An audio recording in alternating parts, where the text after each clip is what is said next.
what a lot of people miss is the connection between the two things, right? You've got all these systems and processes that need to work together in tandem. You've got all the back end finance and office stuff going on. Then you've got all field operations going on. A lot of times they are not aligned at all. And what I was able to see was the disconnects between the two things. Welcome to the Profit Answer Man podcast. We believe the purpose of business is to make lots of money. We'll show you how to scale and grow your profit and cash flow, all while working less. We're a big fan of the ELF model. Easy, lucrative, and fun. If you're the backbone of America, you deserve to be well rewarded for that. Listen in to see how other business owners are doing it and how to maximize your profit and cash flow.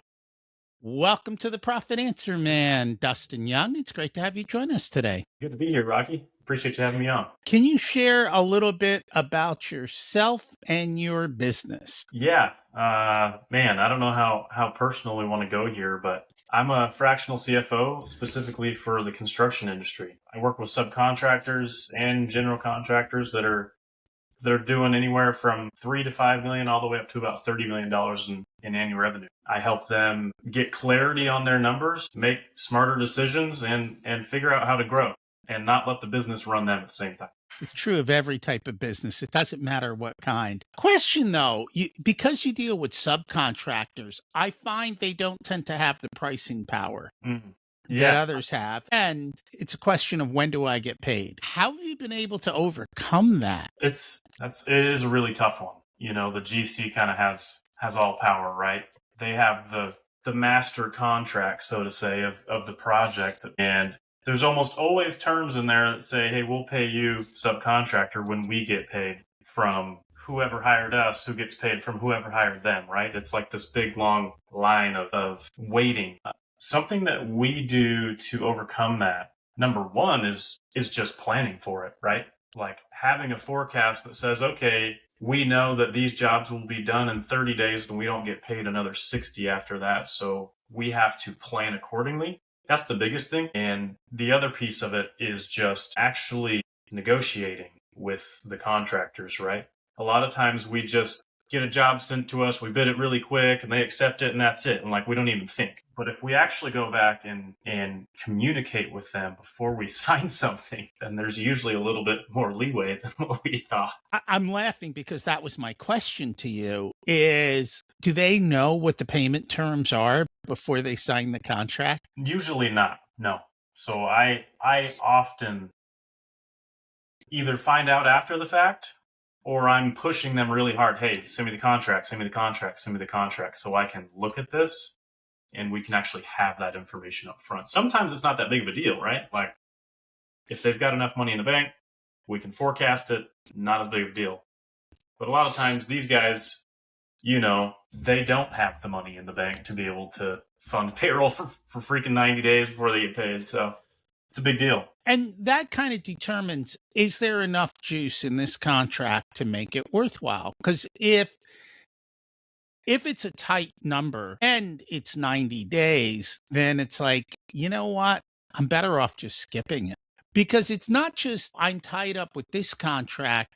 Because my money is tied up in this contract, what can I not do now? Well, I can't do this more profitable contract because I agreed to do this barely profitable contract because the numbers look good, but I didn't bother to look at it. Why don't they listen to you? Why don't they look at the contract or tell you to look at it so that you know what the terms and the cash needs are so that you can weigh the stuff and go, hey, this is better than this. Go this way. Most of them are just moving around so fast that they don't pay attention to those details, right? Like they don't have a system that helps them do those things. Like a lot of them don't have a CRM.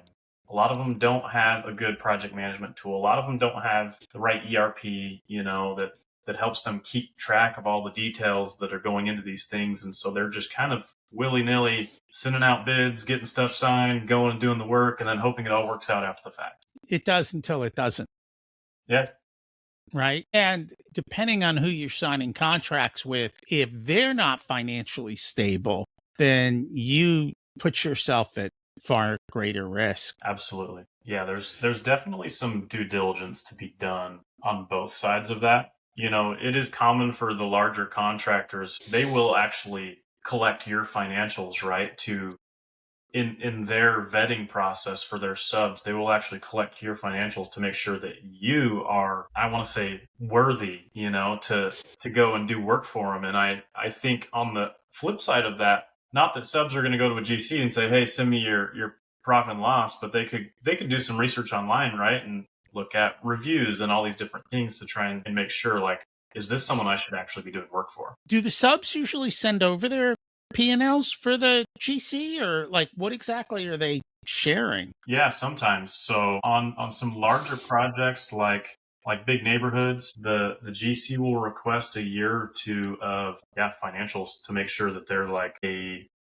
I want to say, solid company, right? They're not losing money everywhere. They're actually going to perform because their financials say that they do. Interesting how that comes to be. So when you work with them, I find everyone is good at their craft, whatever it is, whether it's construction, restaurant business, marketing. They usually don't look at the financial side. So what are the couple of numbers that you think that they should look at constantly to better understand their business? Yeah. Honestly, I try and keep it as simple as possible, especially for the people that are smaller, right? Like they can do everything up to a certain point. They do their craft really well, like you said, up to a certain point, and then they get to that ceiling where it's like, if I don't start paying attention to these things like crazy, then I can't really grow. And for me, it is just every week, at least every month, like I know they're looking at their bank account, right? But I want them to actually know how much cash they have. I want to know how much they're doing in sales every week or every month, depending on the business. I want them to look at how much gross profit in that same period and their net profit in that same period. If those four things are in check, they're probably okay. If the business is bigger, then obviously we're going to be throwing in a bunch of other things too. But for the most part, if you got cash, you're profitable, you're probably okay as long as you're collecting. But if you weren't collecting, you wouldn't have the cash, right? Well, some people just borrow. Okay. Yeah. Yeah. Right? And then they have the cash. I always like to get business owners to look at gross profit, not so much for a metric to say, how am I doing, but more so to go, you don't have a $10 million business. Mm. Your gross profit says you have a $5 million business, and that's what you got to run your business on. So stop acting like a $10 million business when you've only got 5 million to run it on. Yeah. And it creates a mindset shift that all of a sudden it's like, oh, wait, I'm smaller. I can't afford all those extra things that I thought I could because they see that big top line number. It's funny. I was talking to one guy in the pool building business, and he's like, "My business is like 5 million." I'm like, "No, it's not. Just because you have contracts for 5 million, you're not completing them in the next year." So it's multi-year, and again, that's not your gross profit. And at the end of the day, do you have cash? He had none of that because Mm-hmm. he was spending tomorrow's deposits on today's work. And Yep. that there is the problem. Yep. You've worked both in the field as well as on the financial side, correct? Correct. What perspective does that give you that's somewhat different? That's a really great question. My background is actually in accounting. So that's kind of where I started, and which was very valuable. I took that and then I was able to start overseeing operations with that background. And I think what a lot of people miss is the connection between the two things, right? You've got all these systems and processes that need to work together in tandem. You've got all the back end finance and office stuff going on. Then you've got all field operations going on. A lot of times they are not aligned at all. And what I was able to see was the disconnects between the two things. You've got the different personalities even that you're just working with in the field, right? Like they're not office people, There's all sorts of terms for those guys. And I have a huge respect for them. And they just don't usually line up with the office. And so working in the field and working with those different people, I've worked with heavy equipment operators in mass grading and excavation, civil construction work. I've worked with concrete guys and just all sorts of stuff going on in the construction process and the home building process. And that's really it. They don't speak accounting, and accounting doesn't speak field. And so for me, I now speak both languages, and that really helps me connect the two things together as I'm creating systems and processes for businesses to scale. I can bring both perspectives to the table. It's funny because in the field, there's a lot of what I call wastage, right? You're cutting a 2x4, you take a foot off of it because you need a foot, you throw 7 feet away. They don't understand what those costs are. And at the end of the construction process, they take all this brand new material, they throw it in the dumpster because, we projected more because we didn't want to be short. They don't understand 10% waste in the field. I don't know what you're seeing for most clients, but a lot of them are 10% profit. And so if you're wasting 10%, that is a tremendous amount of money that could be better utilized. Now, there is always the back and forth. Hey, if I can do this 3 times as fast and waste a little bit, does it make sense to waste? Yes. But someone's got to do the math to say, this is when you waste, this is when you move. And you have to be able to understand both of those and know the material costs and the time labor costs of those two things. And then it's just the efficiency of being able to do stuff. How fast can you actually move and get stuff done? Because there is dramatic differences in the field. For sure. Yeah. I mean, there's some home builders, they're popping houses out in 3 to 4 months. And then there's others that are, 8, 9 months. And I'm talking about tract homes, never mind the custom world, but there is a huge difference there because, you build a house in 3 months and you sell it versus you build a house in 7 or 8 months and maybe the market shifts and you don't get to sell it as fast and you just lost all of that carry cost and everything, that goes into not being able to turn that money over and over and over again as fast. So there's the money turnover, but then you're doubling your carrying costs in that particular situation. And so that's a lot more money going out the door. And I don't know, it seems to me if it takes twice as long, there's a lot more room for things to go wrong or get messed up. Or people who can't plan like that well are the same people who put the carpet down before they paint, and then we have a mess because the paint got on the carpet because we should have never put the carpet down like before we painted. It's just life. And then things get nicked and scratched and all of that is money to go back and repair. You've worked with companies that are successful and unsuccessful. What have you learned from some of their failures? Man, the time it takes to make decisions is one of the biggest things I've seen that causes failure. Like if you can't ever get to the point of making decisions quickly, whether it's the wrong move or the right move, as long as you can go back and make corrections faster than it would have taken you to make the decision in the first place, then that is huge. I see people that will take months to just move their feet, right? If they've got a fire that needs to get put out and they just leave it there for forever and it just gets bigger. Instead of making a decision of, I need to fire this person and we need to move on, or we need to fire this client and we need to move on, or whatever the case may be, I think the time it takes to make decisions is crucial. The kicker there is you need to have the right information in front of you to be able to make the best decisions for the business. And a lot of times they don't have that. So what are they moving? Like, what are they missing data-wise in those situations usually? Usually they are missing, the things we just talked about. Like a lot of them don't know their margins. Project by project. A lot of times the bookkeeping gets done so late or the accounting gets done so late that they're already moving on to the next thing before they even get to see how they did on the previous, or that's a really big one. I had a company last month that I was talking to that they think they did 40 million in revenue in 2020. And they think they're profitable on that because they have some money in the bank.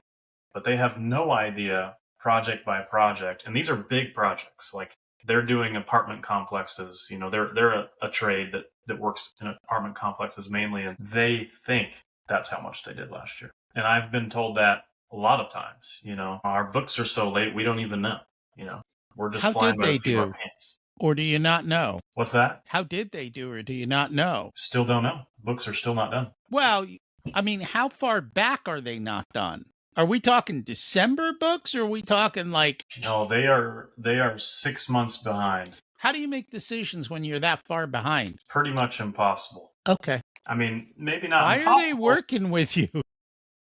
They're not yet. So That makes sense. Okay. yeah, so this is coming out in the sales process as I'm talking to them and trying to figure out what the issues are that they're facing. Okay.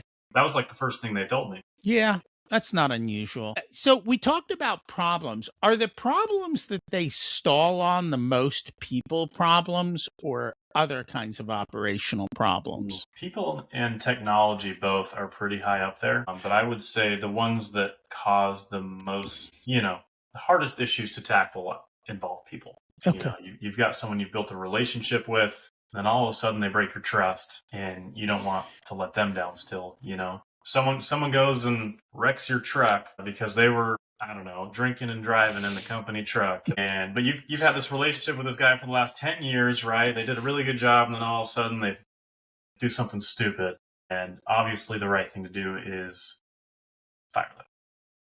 No, I'm with you. That's why I asked, because I know the people problems are the ones that take the longest to change, and it could happen in a variety of different ways. The other thing is, I think a lot of times, depending on the size of the business, the owner is so insulated from the reality of the people that the people they think are good are the arsonists in the company who are always solving problems that they somehow created. So that happens. I've also noticed that depending on the size of the company, each size has its own set of issues and problems and walls or things that they have to overcome. Like, a business that's maybe 1 to 2 million's got its own sense of things. You get up to that 3 to 5 million, you've got a whole new set of problems. You get to 10 million, and it's not like the problems are going to solve. It's just like, now we have a new set of problems that are wholly different.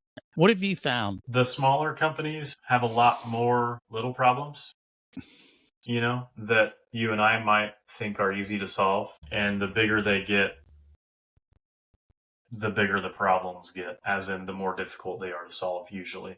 That's kind of what I've seen. Like you said, when you get to that size, call it 5-10 million, and there's middle management and the owner gets removed from a lot of the day-to-day, the problems that middle management has to take care of don't get solved as fast, or maybe not the same way that the owner might do it. And so those are going to fester, become bigger, until they get to the point where it has to reach the owner because he's the only guy that can solve it. I see that quite a bit.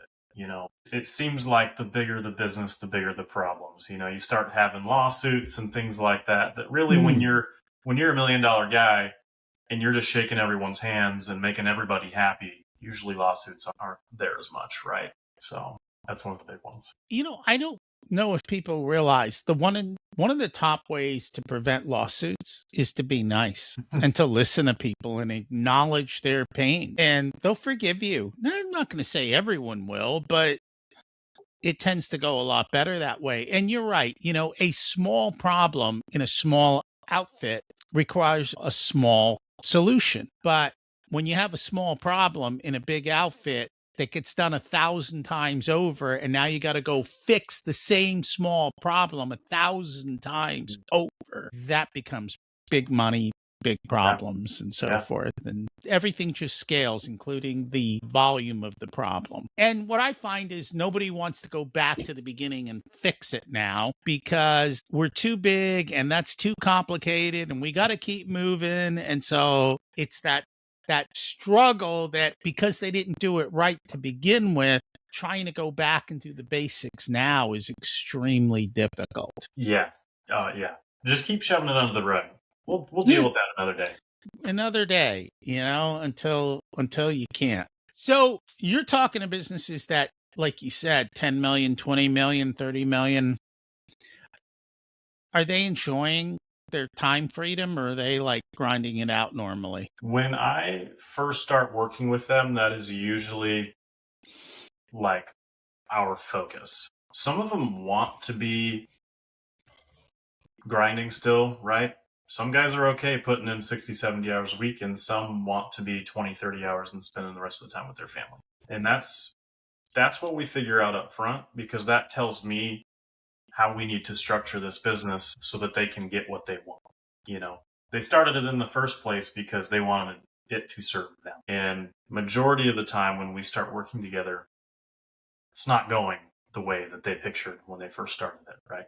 And so we figure those things out up front and kind of base all of our plans around what does the owner want to be doing in 5 years, tomorrow, in 10 years, all those things. What is it that they're doing that's sucking up all their time that they don't need to do? Putting out fires all day long. Hmm. A lot of times they're putting out fires, but they're also like the lead sales and estimator, right? Or they are the lead guy in the field for project management. So all the 15 project managers call them when they have a problem.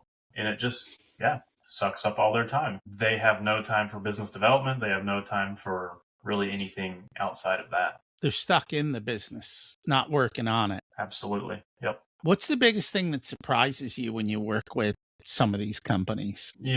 That company that I was talking about earlier, whose months are far behind, they're a big company, right? They're not very small anymore. And it surprises me when I talk to people like that have gotten that far with almost no structure.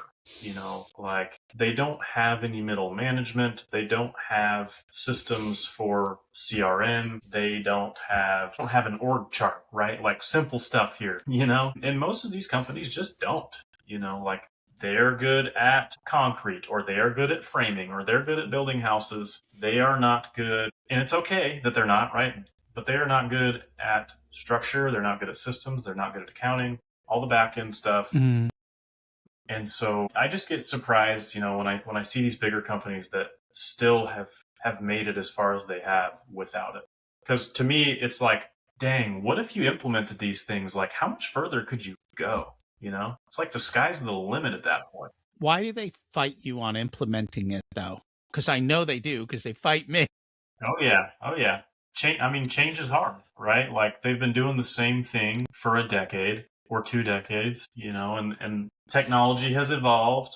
They don't want to learn it. Like, oh, that's just going to slow me down. But what most of them don't see is, yes, it probably will slow you down for a short period of time, but the long-term impact of that is great. They don't always see the benefit up front. And so they don't. Honestly, though, I was speaking to a company, they were at 50 million. And it wasn't that they didn't build the layers, they built them all. The problem is they didn't build them right. And so some of the things that they built, they didn't think about the impact of those decisions, like timing of when we pay salespeople, what we pay salespeople on gross profit versus total retail price sold, or when that check gets cut to the salesperson. So it was timing issues. It was policy issues. Also early metrics like the warning bells to tell you, hey, things are going off track. We're telling you early versus when there's no cash in the bank. Because when there's no cash in the bank, it becomes very difficult to do anything. And even that company that I was telling you about, their P&L was fine. Their balance sheet wasn't, and they had no cash, which is what you see on the balance sheet. The P&L said they were profitable, but because of those decisions that they made, it created those cracks that you don't see until they break. And growth has a way of hiding stuff. But the moment the growth slows down or something changes in the tide, it blows up. Or sometimes even just growth itself causes business failure because the problems get out of control and the cash gets too far behind the projects. And then if you can't complete any of the projects because you can't make payroll, it all blows up. Yep. Yeah. So how do you get them to listen? Man, it's something I struggle with every day, I don't know if I have if I do exactly this, then they listen, obviously we can't force them to, but I try and focus what I'm saying to them on the future impact, like you were talking about. Less on what are we doing tomorrow and more on what is that future going to look like if we do these things. And usually, as long as we spend more time talking about the future than we do talking about the present or the past, then it's okay. But if we're sitting there dwelling on, well, we did it like this last year and blah blah blah, like it worked okay. As long as we don't do that, then usually they will listen. Now, sometimes they know things that I don't know, right? Like they haven't shared certain information with me, or sometimes pride or ego gets in the way of me or them, right? Not that I'm exempt from that, but I think that's it. If as long as you focus on the good that would come from it and the possibilities that would come from it, then there's a higher chance that they're going to pay attention. Yeah, I struggle with a lot of the same things too. And looking forward versus looking backwards is always an issue. But the biggest thing is, and you kind of mentioned it, sometimes it tells 6 months before they tell me some major things. And it's not that they're hiding them or they're trying to like not be completely open. They just don't happen to mention major relevant facts until 6 months later. And that usually is when we get to the real traction. And I don't know why that is. Maybe I have to ask better questions. I don't know if that ever happens to you. It definitely does. And, I think questions is part of it, but at the same time, like, there's no way we can possibly ask every perfect question all the time, But you're right. There's often very important information that's like known by one person, but it's not on top of their mind, or it's not on top of my mind, or whatever the case may be. It just stays there until it has to come out. Mm-hmm. Do you find most of them make buying decisions? And when I'm talking about buying decisions, I mean, every industry, they all have their own, I'll call them fetishes, right? I need a new tractor or certain kinds of equipment or whatever it is. Do they usually tell you in advance, or do you find out after the fact that, hey, I found this thing and I ended up buying it because we needed it for something? It's a mix. I wish they all did beforehand. There's definitely some, the ones that are more visionary that will just go do it if it's something they really want, right? Like my tax guy called me and, he said I could go buy a truck for taxes. And so I just went and bought a truck, it's $120,000 truck. I'm like, I feel like, right now, specifically like in the last few weeks, I feel like my clients are getting, I don't know if my clients are getting better at it or if I'm getting better at it. At bringing those things up and discussing them, over time, I think you see the value of running some numbers before you go make big purchases, right? I got a call a few days ago. We want to hire this new marketing company. They want to charge us $7,500 a month. What do you think? I was like, thank you. Thank you for like bringing this up before you go pull the trigger, because the forecast, what our cash flow forecast is telling us is that you don't have 6 months of operating cash, right? Like, and if it takes that long for this new marketing spend to actually have any impact on you, then this may not be a good time to make that investment, right? Like you start paying $7,500 a month in marketing, it does not bring you business the next day. It takes time. And so, that was a really good scenario that just happened of bringing things up before actually making the decision. The answer, unfortunately, is no, they don't always bring it up. I wish they did, but it's another one of those things of you've got to be able to see that value of it long term. The whole tax conversation and spending money is a pet peeve. I'm an enrolled agent, so I know how to do the tax side, but I don't do it. But now my wife does all the tax side, so we can have these conversations. But you go back to that $120,000 truck. If you've got a 10% margin, you need $1.2 million just to break in on the truck.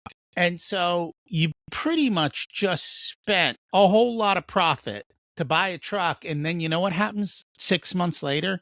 They're like, I was trying to buy a house, but I can't get approved on the mortgage because we're not profitable. Well, no kidding, because you bought a truck that you didn't need and now you're going to have to live in it because you're not getting a mortgage because you didn't look at it holistically to say, is that the right choice? And the same thing with the marketing. My question is, okay, if we're going to spend 7.5 a month, 90 grand a year, how much extra revenue is that going to bring in? Is it going to bring in a higher margin that we have gross profit to pay for the marketing company? And do we really have a marketing problem?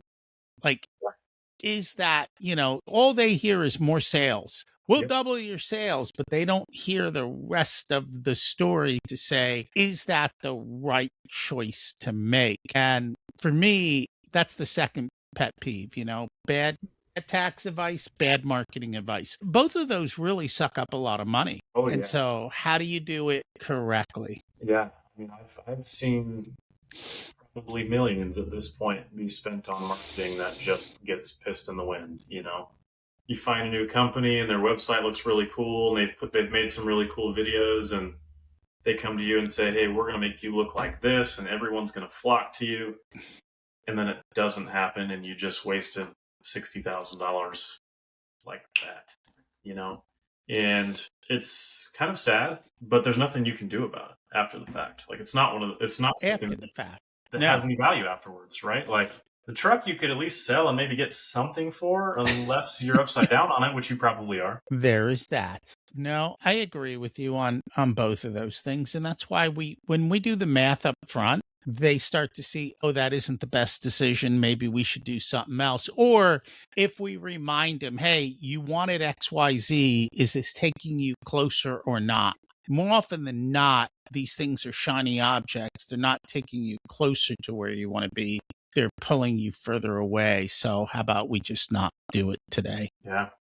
If people would like to learn more about you and your firm, how do they find you? My website, ravencfo.com. You can also find me on LinkedIn, just Dustin Young on LinkedIn. Cool. We'll put that in the show notes. Thank you so much for joining us today. Absolutely. Appreciate it, Rocky. Thanks for listening to this unedited video of the Profit Answer Man podcast. If you'd like to catch the full episode and learn more about what we do, check us out at profitcomesfirst.com. We also go through the Profit First book in each and every chapter in the beginning episodes of the podcast, so check those out as well. Thanks for listening, and here's to you having a more profitable and growing business.